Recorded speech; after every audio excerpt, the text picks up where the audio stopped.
네, 여러분은 잘 모르시겠지만 저는 오늘 설교하면서 왠지 이렇게 화사한 분위기에서 하는 것 같습니다. 뒤에 꽃이 정말 화려함의 극치를 바탕하고 있습니다. 어린이 주일 이래가지고 마치 유치원에서 설교하는 것 같은 마음으로 설교를 하는 것 같습니다. 오늘 하나님께서 우리 주신 말씀은 사사기 2장 8절부터 15절의 말씀으로 다른 세대는 여호와를 알지 못하며 라는 제목으로 하나님의 말씀을 선포합니다. 이스라엘 사람들이요, 애굽에서 430년 동안 포로 생활을 했습니다. 거의 노예 생활을 했죠. 그러다가 하나님께서 모세를 들어 사용하셔서 그들을 가나안 땅으로 이끌기 위하여 끌어냈지만 그들은 하나님께 순종하지 못하고 또 자기들의 생각과 판단으로 살아가서 40년 동안 광야에서 다 망하게 되고 그 다음 세대가 드디어 가나안 땅으로 들어가게 됩니다. 이때 지도자는 바로 여호수아입니다. 여호수아가 그 다음 세대들을 다 이끌고 가나안 땅에서 5년 동안 전쟁을 하여서 다 승리하였습니다. 그리고 그 땅을 차지하였습니다. 그때 하나님께서 주셨던 말씀이 있는데, 가나안에 들어가면 7 족속이 있는데 이들을 다 멸할 것, 그리고 그들의 신상을 다 파라, 그들과 결혼하지 말라, 그리고 그들을 절대로 불쌍히 여기지 말라. 만약 너희들이 그들을 남겨둔다면 그들이 너희 눈에 가시가 되고 네 옆구리에 채찍이 되어 필경은 그들 때문에 너희 다음 세대가 망할 것이다 라고 주님은 출애굽기 23장 또 이 민수기 33장이 각각 예언해 놓으셨습니다. 명령하신 것입니다. 그런데 불행하게도 이스라엘 백성들은 완전히 점령하지를 못했습니다. 7 족속을 남겨놓았습니다. 왜냐하면 자기들도 노예로 살아봤지만 노예가 있으니까 편하단 말이에요. 그래서 가나안 7 족속을 노예로 써버리게 되죠. 자기네가 그들에게 노예로 부려먹게 됩니다. 처음에는 그들이 밑에 있는 것 같이 여겨지지만 자연스럽게 가나안 7 족속이 모시던 신들을 그들이 받아들이고 여호와로부터 떠나게 됩니다. 그리고 오늘 말씀처럼 그 예언처럼 그들이 눈에 가시가 되고 옆구리에 채찍이 되어 800년 후 이스라엘 가나안 땅에 살았던 이스라엘은 바벨론에 가여 멸망하게 됩니다. 그 시초는 뭐였냐면 미안하게도 교육입니다. 쉽게 말하면 신앙교육이 되지 않았다는 말입니다. 오늘 본문의 말씀에 보면 이 광야에서 다 죽어버리고 그 다음 세대가 됐던 1세대라고 한다면 이 1세대가 여호수아가 죽었을 때 그 사람들도 다 같이 죽었고 여호수아가 죽고 그 세대의 사람들이 다 죽으니까 그 다음 세대는 여호와께서 어떻게 이스라엘을 이끌었는지 여호와가 누군지 알지 못했다라고 말합니다. 1세들이 2세들에게 신앙교육을 소홀히 한 대가는 너무나도 비참한 결과를 가져온다는 것을 우리는 기억해야만 합니다. 사랑하는 성도 여러분, 세월은 우리를 기다려주지 않습니다. 오늘 8절에 보면 여호와의 종 눈의 아들 여호수아가 110세에 죽었다라고 말합니다. 아무리 대단한 여호와의 종이라 할지라도 시간이 지나면 죽게 되어 있습니다. 죽음은 하나님께서 우리 인간에게 내려놓으신 법칙입니다. 어느 누구도 피할 수 없습니다. 여호수아뿐입니까? 아닙니다. 10절의 말씀, 그 세대의 사람도 다 그 조상들에게로 돌아갔고, 그 세대의 사람들도 다 조상들에게 돌아갔다는 것은 무엇입니까? 조상들이 다 죽었던 것처럼 이 사람들도 다 죽었다라는 말입니다. 어느 누구도 죽음을 피할 수는 없습니다. 다 죽게 되어 있습니다. 그런데 슬픈 것은 그들이 다 죽은 이후 그 후에 일어난 다른 세대는 여호와를 알지 못했다. 여기서 안다라는 것은 단순히 머리로서의 지식의 알미 아닙니다. 삶의 경험으로서의 알미죠. 하나님을 경험하는 삶이 되어 있지 못했다는 말입니다. 그들은 하나님의 말씀을 듣긴 들을지 모르지만 경험해 보지 못하였습니다. 정작 1세들은 하나님을 알고 잘 섬겼지만 2세들은 알지 못했습니다. 제대로 배우지 못했기 때문에 그렇습니다. 신명기 6장에 이스라엘아 들어라, 우리 하나님 여호와는 오직 유일한 하나님이시니 너는 마음을 다하고 뜻을 다하고 힘을 다하여 내 하나님 여호와를 사랑하라. 오늘 내가 내게 명하는 이 말씀을 너는 마음에 새기고 내 자녀에게 부지런히 가르치며 집에 앉았을 때에든 길에 갈 때에든 누워 있을 때에든 일어날 때에든 이 말씀을 강론할 것이며 너는 또 그것을 내 손목에 메어 기호를 삼으며 내 미간에 붙여 표를 삼고 내 집 문설주와 바깥문에 기록할지니라 라고 명령해 놓았습니다.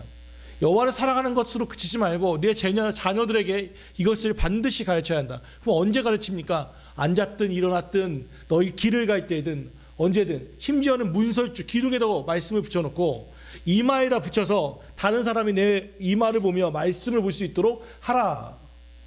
실제로 유대인들은 지금도 랍비들은 말씀에 표시를 해놓고 있습니다. 이 쉐마라는 이 말씀인데 이걸 써놓고 길을 가면서 봅니다. 또 이마에 여기다 붙여놓습니다. 쉐마 이스라엘. 그래서 다른 사람이 이걸 볼 수 있도록 합니다. 마치 우리가 십자가를 목걸이나 액세서리로 하는 것처럼 그렇게 신앙생활을 합니다. 자녀들의 교육, 유태인들의 자녀 교육은 뭐 말하지 않아도 잘 알죠. 얼마나 철저히 신앙교육을 합니까? 왜냐하면 실패의 경험을 해봤기 때문입니다.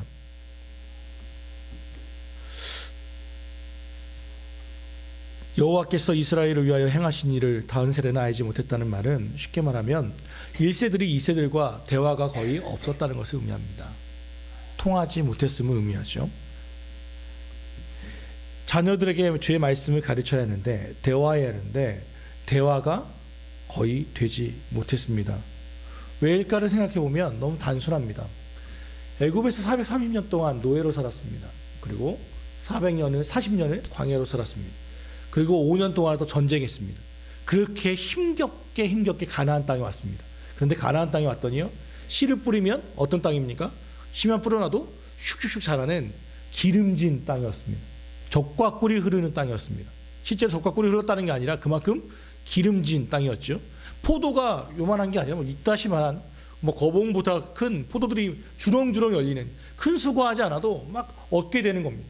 그런데 문제는 뭐냐면 이스라엘 백성들은 목축업자들이지 농업을 하는 사람이 아니란 말이에요. 아무리 땅이 좋아도 그러면 그들이 살아왔던 생활 습관을 바꿔야만 돼요. 농사를 배워야만 해요. 제가 얼마 전 졸업한 지 벌써 20년이 넘었죠. 대학교 동기들 2명을 천안에서 만났습니다. 20년 만에 만났어요. 20년 만에. 그래서 어떻게 연락을 해서 보자고. 그래서 만났더니 한 명은 세종시청, 그러니까 세종시에서 지금 6급 공무원으로 있고, 한 놈은 저기 상주에서 포도 농사하고 있더라고요. 근데 막 이렇게 하다가 지금 포도 농사를 해요. 그런데 물어보니까 포도 농사는 지금 7년 됐는데, 야, 좀 할만하냐? 그랬더니요, 4년 동안 망했대요. 포도를 하는데요, 부모님이 또 포도 농사 하셨거든요. 근데 얘는 이제 청포도 쪽으로 돌려서 하는데요, 그렇게 실패할 수가 없대요. 그러다가 최근 3년부터 좀 농사가 돼서 지금 이제 그동안 빚졌던 거 다 갚았다고 그 얘기 하더라고요. 그러면서 하는 말이 뭐냐면, 농사는 5년 동안, 포도 농사는 5개월 동안이 되게 중요하대요. 너무 손이 바빠서 못 움직인대요. 그럼 그동안 7개월 동안 뭐 하냐? 유명하다는 사람들은 다 만난대요. 어디 전라도 어디에 포도 농사 잘한다고 하면 사람들 모아가지고 쫙 간대요. 가가지고 다 듣는데요. 그거 궁금한 게 있잖아요. 농사하다가 그 절대 잘 안 가르쳐 준대요. 그러니까 다 들어줘야 한대요. 고수님 이러면서 막 해야 한대요. 막 하다가 그분 설명하다 기분 좋을 때 하나 딱 물어본대요. 근데 요거 뭘 물어보냐 그랬더니 막 고민하더니 이런 거 물어봤대요. 그러니까 포도가 어떻게 하면 안 물을 수 있습니까? 이런 거. 어떻게 하면 단단할 수 있습니까? 어떻게 하면 알이 이렇게 잘 이런 것들을, 그러니까 어떻게 하면 병충해를 이길 수 있습니까? 그러니까 농사라는 게 우리가 아는 것처럼 단순한 일이 아니더라는 거예요. 절대로. 지금 막 농법은 엄청 많이 발전돼 있죠. 그때보다 비하면. 그렇지만 이때 당시는 어떻게 했습니까? 그러니까 더 목축을 하던 이들이 농사를 하느냐고 정신 없었을 거예요. 짓는 농사 얼마나 바빴겠습니까? 또 그만큼 또 수고하면 또 재밌게도 수입이 늘어나는 거예요. 먹을만 하다는 말이에요. 농사 짓는 재미에 돈 버는 기쁨에 아침에 일찍 일어나 밭에 나가서 해지면 집에 들어오고, 그러면 또 내일 아침을 위해서 또 잠들어 버리는 거죠. 아이들과 대화할 시간이 없어요. 말할 시간조차 없죠. 그렇게 시간을 보내는 사이 아이들은 2세들은 다 자라버렸고 머리가 굳은 아이들은 부모의 말을 듣지 않게 됩니다. 그리고 1세대는 오늘 말씀처럼 조상들에게로 돌아가게 되고 2세들은 하나님을 알지 못하는 상태가 되어버렸습니다. 이건요, 미국 얘기하면 너무 잘 아는 것 같아요. 미국에 간 1세대들 또는 지금 뭐 독일이나 캐나다에 나가는 1세대들 얼마나 열심히 일합니까? 여기서 아무리 뭐 변호사, 뭐 의사를 했어도 거기 가서 뭐 합니까? 제 친구들도 그래요. 목사지만 세탁기 돌리고 있고 접시 닦고 3잡, 2잡 다 합니다. 그러니까 얘들하고 놀아줄 시간 자체가 없다고 얘기해요. 왜요? 돈 벌어야 하니까요. 우리나라 세대가 그랬어요. 우리 부모님들 세대가, 이 세대들이 우리나라도 마찬가지고 경제 개발한다고 정말 피땀 흘려 일했습니다. 그렇게 일했습니다. 그러면서도요, 대단한 것은 부흥회 한다고 하면 아무리 바빠도 4시간, 5시간 와서 기도하고 철야 기도하면 심야 기도가 아니라 아예 철야 기도를 하면서 신앙생활을 했고 교회들을 세웠습니다. 우리가 뭐 앞에 세대에서 뭐라고 욕하지만 말할 수 없습니다. 교회를 세운 건 1세대들이에요. 자기 집 담보로 맡기고 말 그대로 헌금 다 바쳐서 교회들을 세운 것, 한국교회의 1등 공신은 이런 분들이셨습니다. 그렇게 세워놨어요. 그런데 문제가 있어요. 열심히 일했어요. 그래서 경제적인 부흥을 이뤘습니다. 교회도 컸습니다. 근데 문제가 뭡니까? 다음 세대에 대해서 얘기가 안 됐어요. 교육하지를 못하는 거예요. 애들과 통할 수 있는 대화가 되지 않는 거예요. 평균 한국 사람이, 우리 한국 부모가 청소년들과 대화하는 시간은 하루에 17분이라고 합니다. 17분. 아이들과 대화하는 시간이 통계를 해보니까 17분 평균. 저도 이 생각해 보니까 우리 애들하고 얘기할 게 많이 없어요. 밥상에서 밥 얘기 안 하면 특별하게 얘기할 게 없어요. 또 밥 먹을 때 TV 켜놓으면 진짜 할 말 없어요. 그리고 얘기할 때 뭐 얘기합니까? 그 얘기하잖아요. 공부 얘기하잖아요. 공부 잘 되냐? 너 몇 등 했어? 뭐 하려고 그러냐? 근데 애들이 제일 하기 싫어하는 말은 뭘까요? 공부야. 17분, 정말 그 짧은 시간에 애들이 싫어하는 이야기를 합니다. 그건 뭐예요? 대화가 안 돼 있어요. 그 신앙에 대해서 어떤 분은 정말 슬픈 이야기 하나 들었거든요. 권사의 권자가 주먹 권자 아니냐고 그러더라고요. 권사님 할 때 권사의 권자가 이게 주먹 권자 아니냐고요. 왜 그래요? 우리 엄마가 맨날 집에 가서 주먹으로 때린다고. 권사가 그 권사냐고. 권사는 위로할 권이잖아요. 위로할 권. 그죠? 그러니까 대화가 되지 않고 삶으로 보지 못했단 말이에요. 다음 세대는. 하나님은 섬기지 못했어요. 그러면 이 세대들은 하나님이 필요 없다고 생각할까요? 아니에요. 신앙생활하게 돼 있어요. 이들이 여호와를 떠난 다음에 신앙생활 무신론자로 빠졌을까요? 아닙니다. 오늘 말씀은 분명히 얘기합니다. 여호와를 떠난 다음 세대들이 가는 곳은 바로 여기입니다. 13절, 곧 그들이 여호와를 버리고 바알과 아스다롯을 섬겼으므로. 우리가 여호와를 가르치기 전에 애들 신앙생활을 등한히 하는 동안에 애들은 어디로 빠지냐면 사주, 팔자, 별자리, 타로, 운세, 여기로 빠지는 거예요. 다른 용기로 빠지게 돼 있어요. 명상, 요가. 여호와를 가르치지 않으면요, 사람은 본질적으로 종교를 추구하게 돼 있어요. 본질적으로 하나님께서 인간을 만들어 놨기 때문에 반드시 사람은 무언가 초월적인 것을 갖게 돼 있어요. 인정하지 않을 뿐이지. 그러면 절대적인 하나님의 자리가 뼈 빠지면 다른 것을 끼워넣게 돼요. 다른 것을. 그게 바로 요즘 세대가 말하는 그런 거예요.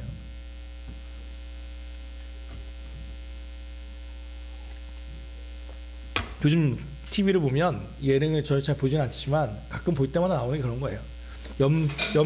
연초가 되면 항상 하는 게 뭐예요? 연예인들 찾아가가지고 사주 보는 거예요. 그거를 뭐 미래를 예측한다고 하는 거고요. 그 다음에 좀 이렇게 뭐 남녀 하면 가서 궁합 보는 거 나오고요. 타로 뭐 신기하다고 해서 보고요. 관상 보고요. 또 그게 또 이런 건 또 영화로 만들어지면 또 흥행이 되고요. 그건 쉽게 말하면 하나님의 빈자리를 얘네들이 잘 찾아온 거예요. 우리가 하나님을 가르치지 못하면, 하나님이 그 아이의 마음에 들어가지 못하면 그 자리는 반드시 사탄이 차지하게 된다는 것을 기억해야만 해요. 이 세대가, 이 공중권세 잡은 자가 그냥 놔두지 않아요. 2015년에 학원 시간과 교회 예배 시간이 겹칠 때 자녀가 교회를 빠질 수 있습니까? 라고 하는 설문조사를 한국 기독교 언론 포럼에서 했어요. 교회인들을 대상으로 학원 시간과 교회 예배 시간이 겹쳤을 때 자녀가 교회를 빠질 수 있습니까? 라고 물어봤을 때요, 어떻게 대답이 나왔을까요? 중직자, 안수집사 이상, 항동직 이상이 그렇다, 빠질 수 있다가 57.4%, 빠질 수 없다 42.6%. 그러면 빠질 수 있다라고 하는 거 제일 낮은 데가 서리집사예요. 서리집사 34.2%. 나머지 65%는 그럴 수 없다. 일반 성도 53.5%. 제일 높게 빠질 수 있다고 하신 데가 어딘 줄 알아요? 중직자들이에요. 안수집사님, 권사님들, 장로님들, 목회자들, 그들의 비율이 제일 높았어요. 서리집사하고는 비교도 할 뿐더러 일반 성도보다 더 높았어요. 빠질 수 있다. 그 얘기는 뭐예요? 내가 너희를 위해 기도하고 있으니까 너는 하나님 학원 가서, 좋은 대학교 가서 그 다음에 신앙생활 열심히 해. 그런데요, 또 다른 통계가 하나 나왔어요. 2017년도에 나온 결과가 뭐냐면, 그 청년들을 대상으로 했을 때 신앙이라고 하는 종교 생활을 하지 않겠다 퍼센트지가요 89%가 나왔어요. 나는 종교 생활 안 할 거다라고 한 게 89%예요. 11%가 그러니까 여기는 이제 종교 없는 애들을 대상으로 한 거예요. 가질 계획 없습니다. 관심 없습니다. 89%. 앞서 말한 것처럼 이 89%가 신앙인 생활이 없을까요? 한다니까요. 이런 틀에 있는 불교, 천주교, 기독교, 소위 말하는 이 종교에 들어가지 않을 뿐이지 다른 종교에 다 들어가게 되어 있어요. 왜 우리는 하나님을 섬기라고 말합니까? 왜 하나님을 떠나서는 안 된다고 말합니까? 그 결과가 너무 끔찍하기 때문에 그렇습니다. 14절 한번 말씀 볼까요? 13, 오늘 본문 14절, 15절 같이 읽습니다. 시작. 여호와께서 이스라엘에게 진노하사 노력하는 자의 손에 넘겨주사 그들이 노력을 당하게 하시며 또 주위에 있는 모든 대적의 손에 팔아 넘기심에 그들이 다시는 대적을 당하지 못하였으며 그들이 어디로 가든지 여호와의 손이 그들에게 재앙을 내리시니 곧 여호와의 집에서 말씀하신 것과 같고 여호와께서 그들에게 맹세하신 것과 같아서 그들의 괴로움이 심하였더라. 하나님을 떠난 이들을 하나님이 그냥 놔두지 않더라는 거예요. 여호와께서 이스라엘에게 화가 났습니다. 진노하셨습니다. 그래서 결과가 뭡니까? 노력하는 자의 손에 넘겨져 버리는 거예요.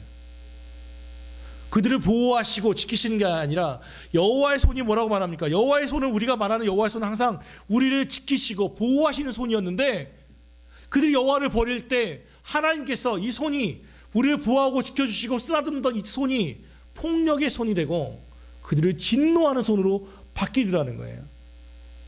똑같잖아요. 우리 손도 어떤 때는 이 아이들을 안아주는 손이 되죠. 쓰다듬어주는 손이 되고 요리해주는 손이 되고 아이에게 글을 써주는 손이 돼요. 손이라는 것은 이중적이에요. 그런데 이 손이 주먹으로 막 바뀌면 아이들을 때리는 손이 되고 치는 손이 됩니다. 손이라고 하는 것은 이중성이 있어요. 히브리어로 말하면 야드 야훼라고 하는 손인데 그 전에 나오는 성경들은 항상 여호와의 손이 너희를 지키시고 보호하시고 나왔거든요. 근데 이 사사기에는 여호와의 손이 다르게 나와요. 진노의 손으로 나옵니다. 분노하는 손으로 나옵니다. 하나님이 그들을 노력의 손에 넘기시고 제일 슬펐던 말은 이거였어요. 어디를 가든지 하나님께서 그들을 진노하시고 그들의 괴로움이 심하였더라. 그들의 괴로움이 심하였더라. 하나님이 그들에게 평안을 주시는 것이 아니라 그들에게 진노함을 더하시더라는 거죠. 물론 하나님의 진노는 일시적입니다. 언제나 영원하진 않으셨습니다. 왜냐하면 그 뒤에 말씀에 너무 말을 못 들으니까 나중에 진노하게 하셔서 하나님께 돌아오게 하기 위한 채찍이 됩니다. 그래서 그 다음 절이 뭐냐면 사사를 보내서 그들을 구원하는 장면이 전환됩니다. 하나님의 진노는 영원하지 않습니다. 하나님이 이렇게 화가 나셨음에도 불구하고 다시 한번 에휴 그래도 다시 한번 하시오. 우리가 아이들에게 화가 났다 하더라도 어떻게 됩니까? 영원한 진노 가운데 있는 부모는 거의 없습니다. 어제인가요? 의장 집사 그런 얘기 하더라고요. 애한테 애가 잘못하면 화를 내는데 애가 막 이렇게 하면 자꾸 웃음이 나와가지고 혼을 내야 하는데 웃음이 터져가지고 걱정이라고. 그런 거예요. 부모님이 해야 하는데 애들이 막 이렇게 하면 교육을 못해요. 사실은.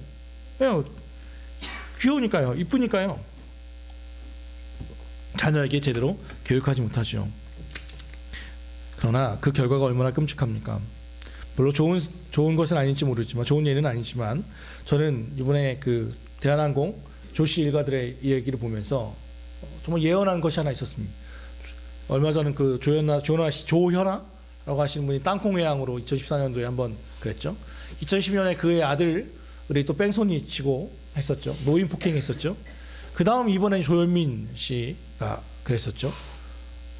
욕하는 것들이 다 드러났죠. 그랬을 때 나왔던 얘기가 하나 있었습니다. 뭐냐면 저게 어떻게 자녀들마다 저럴 수 있냐. 그건 무슨 문제예요? 부모 문제예요. 부모 문제. 그런데 얼마 전에 다 나왔죠. 그의 어머니 이명희 씨가 막 그 사람들에게 정말 함부로 하고 이런 개부터 해서 욕하는 동영상이 나오고 소리 음성 파일이 나오고 사람을 사람으로 보지 않고 외국인 총지배인을 무릎 꿇히고 그래서 거기서 끝난 게 아닙니다. 그때 또 증언이 또 나왔어요. 이명희 씨만 나온 게 아니라 조양호 회장자도 그렇다고. 그리고 아이들을 부를 때 2년 전년 이렇게 부른다고. 아이들 이미 자체니까 뭐예요? 그렇게 교육을 받은 거예요. 우리나라의 재벌 몇 순위입니다. 재산 많아요. 좋죠. 지위도 높습니다. 그런데 여러분 그 모습이 행복해 보이십니까? 돈을 아무리 많이 벌어도 아무리 그들이 재산이 많아도요. 또는 직위가 높아도 가정에서 그렇게 교육을 받고 다른 사람에게 지탄을 받을 거라면 차라리 돈이 좀 없어도 서로 세워주며 섬겨주며 사랑을 받는 다른 이에게 패기치지 않고 사랑받는 그 가정이 더 행복해 보이지 않겠습니까? 이 세대가 여기에서 그친다면 모르겠지만 다음 세대에 갔을 때 다 하나님 앞에 설 때 어떻게 하려고 그런 일을 하는지 모르겠습니다. 무엇이 진짜 행복입니까? 지금은 앞서 말한 1세대보다 2세대 또 3세대 넘어갈 때 우리나라는 지금 경제 대국입니다. 11위 뭐 어떻게는 지금 탑 10까지는 못 들어갔지만 지금 세계 경제 규모에 우리가 11위입니다. 11위. 지금 우리가 먹고 사는 문제를 고민하는 일은 거의 없습니다. 몇 슬픈 소식이 들리긴 하지만 오늘 내일 뭐 먹을까 걱정하는 분은 없습니다. 이제는 나름대로 먹고 사는 문제는 해결되었습니다. 무엇을 먹을까의 문제죠. 무엇을 먹을까. 요즘 TV를 보면 대부분이 다 그겁니다. 떠나라, 먹어라, 즐겨라. 대부분. 그러니까 먹방 참 저도 보면서 한심해요. 내가 왜 다른 이가 먹는 걸 보면서 즐거워해야 하는지 모르겠어요.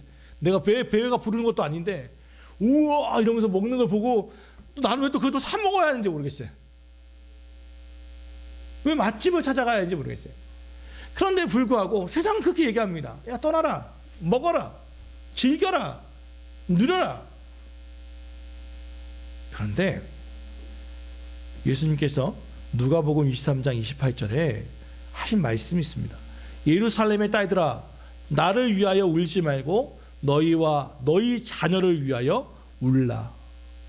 눈물을 흘려라 라고 하신 말씀이 있습니다. 예수님께서 이 말씀은 십자가를 지고 죽으러 가시는 과정에 있었던 사건입니다. 예수님이 죽어가니까 많은 사람들이 눈물을 흘렸습니다. 특별히 3년 반 동안 그 예수님을 따라왔던 그 여인들이 예수님을 너무 불쌍하고 안쓰럽기도 해서 다 눈물을 흘렸습니다. 그들을 지그시 보시던 예수님이 하신 말씀, 예루살렘의 딸들아, 지금 죽는 나를 위하여 울지 말고 너희와 너희 자녀들을 위하여 울어라. 얼마나 심각한 문제이기에 예수님은 십자가를 지고 가시면서까지 자녀들을 위하여 울라고 말씀하고 있습니까? 이 세대는 자녀를 위하여 울어야 할 세대입니다. 먹고 사는 문제가 아닙니다. 영적인 문제입니다. 어떻게 살까의 문제입니다.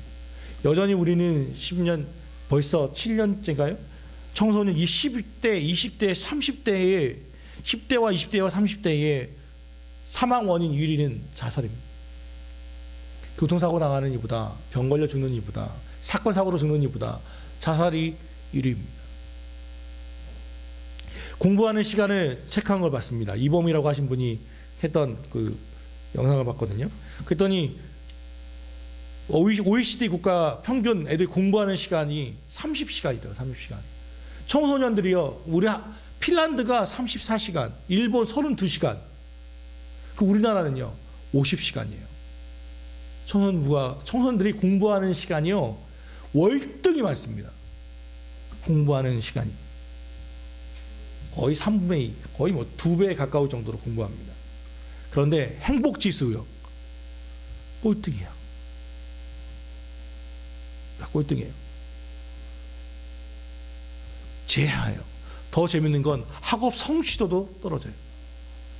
그 얘기는 뭐냐면 앉아만 있다는 거예요. 앉아서 즐겁지 못한 일들을 해요. 교회는 어떨까요? 교회도 마찬가지예요. 아이들에게 공부하는 것은 공과를 가르치는 것으로 그치지 않습니다. 아이들이 봐야 할 것은 삶이에요. 삶입니다. 재밌는 통계가 또 하나 있는데요. 그 미국에서 한 통계인데요. 자녀 교육에 대해서 누가 책임을 져야 하냐라고 할 때 86%가 부모를 꼽았어요. 86%. 교회는요 11%. 자녀 교육에 누가 책임을 지냐? 부모가 86%예요. 86%. 한국은 지금 아이들에게 쓰는 시간이요 약 80분 정도 한대요. 아이들에게 예배 시간 65분, 성경 공부 20분 해가지고 아이들이 교회에 와서 교육받는 시간이 약 한 85분 정도예요. 그렇죠? 1시간 반 정도. 그럼 나머지 시간은요? 가정에 있어요. 엄밀히 말하면 학원에 가 있어요. 친구들 사이에 있어요. 아이들의 신앙교육을 어디서 받습니까? 유일하게 교회 요거밖에 없는 거예요. 근데 이것도 앞서 말한 것처럼 학원하고 겹치면 떨어져 나가요. 그러면 보름에 한 번 교회를 나올까 말까요. 아이들은요. 그러면 어떻게 이렇게 자꾸 비판적인 것만 한다면 어떤 대안은 무엇입니까? 첫째는 가정 예배입니다. 가정 예배, 저는 말씀을 못 전하는데요. 아주 안 전해도 됩니다. 한편 말씀 한 절씩만 읽어도 됩니다. 우리 사순절 말씀 읽었던 것처럼 한 일주일에 못해도 됩니다. 한 번, 일주일에 한 번, 또는 2번. 그런데 예배를 드리십시오. 그리고 그 아이들의 이야기를 들으십시오. 야, 이 말씀은 이런 거야, 이런 거야. 주입식이 아니라, 탑다운 방식이 아니라 이 말씀 읽고 무슨 생각이 드느니 아니 말씀 잠깐 설명해주고 아이들의 얘기를 들어보십시오. 처음부터 첫 술에 배부르겠습니까? 그러나 아이들에게 움직일 수 없는 시간을 정하십시오. 우리 아이는 너무 어려서 안 됩니다. 그렇습니까? 아이들을 위해서 기도해 주십시오. 잠자기 전에 기도하십시오. 유명한 신앙의 명문가에서 항상 하는 얘기는 그런 겁니다. 아침밥을 주지 않고 밥을 먹였던 것. 제가 재밌게 웃었던 것은 그 노사연 씨였어요. 노사연 씨가 되게 재밌잖아요. 그의 언니 노사봉도 되게 재밌거든요. 어떻게 이렇게 재밌는 분들이 있을까? 부모님 교육이었더군요. 밥 먹기 전에 재밌는 얘기를 반드시 하나씩 해야 돼요. 반드시. 재밌는 얘기를 해서 재밌어야 돼요. 재밌어요. 그러니까 밥 먹을 때 고민한대요. 오늘 무슨 얘기? 그럼 재밌는 얘기를 항상 무슨 예화를 보겠어요? 그럼 오늘 있었던 이야기를 저는 분이 어떤 마음인지 모르지만 묵게 고심을수록 이거 참 정말 괜찮은 교육이더라고요. 그러니까 자기 삶을 긍정적으로밖에 볼 수 없을 것 같아요. 관찰력이 있을 수밖에 없어요. 왜? 오늘 있었던 얘기 중에서 뽑아야지. 매일 하려면 그렇잖아요. 오늘 있었던 이야기 중에 재밌는 얘기 하려면 내 삶을 진지하게 볼 수밖에 없고 관찰력이 뛰어나게 되고 모든 상황을 재밌는 상황, 쉽게 말하면 긍정적 사고를 할 수밖에 없어요. 이분이 그런 생각했는지 모르지만 긍정적으로 재밌는 이야기 오늘 하나씩을 던지는 거예요. 그러면 뭐예요? 얘가 오늘 무슨 일이 있었는지를 알 수 있어요. 알 수 있어요. 그거 밥 먹는 거예요. 반드시. 재밌는 얘기도 좋아요. 쉽게 말하면 통해야 한다는 이야기입니다. 통해야 한다는 거죠. 이야기가 되어야만 합니다. 여기서 처음부터 신앙이라고 하는 것을 가져가기 힘든 가정에게 말하는 겁니다. 신앙이 바탕이 되어 있다면 가정 예배를 드리시고 또 아이들을 위하여 기도한다는 것을 가르쳐야 할 필요가 있습니다. 내가 너를 위하여 기도한다는 것을 습관적으로라도 말씀하십시오. 그리고 실제로 아이가 잠들기 전이나 일어났을 때 그 아이와 함께 기도하는 것을 가르치십시오. 또 보여주십시오. 저는 아직도 기억합니다. 별로 끝은 좋지 않았지만 서세원 씨와 서정희 씨의 간증 중에서 제가 눈에 띄었던 것은 그겁니다. 서세원 씨가 벌써 몇십 년 동안 불신자였잖아요. 그 결혼 생활을 결국 아름답게 끝나지 못했지만 그가 했던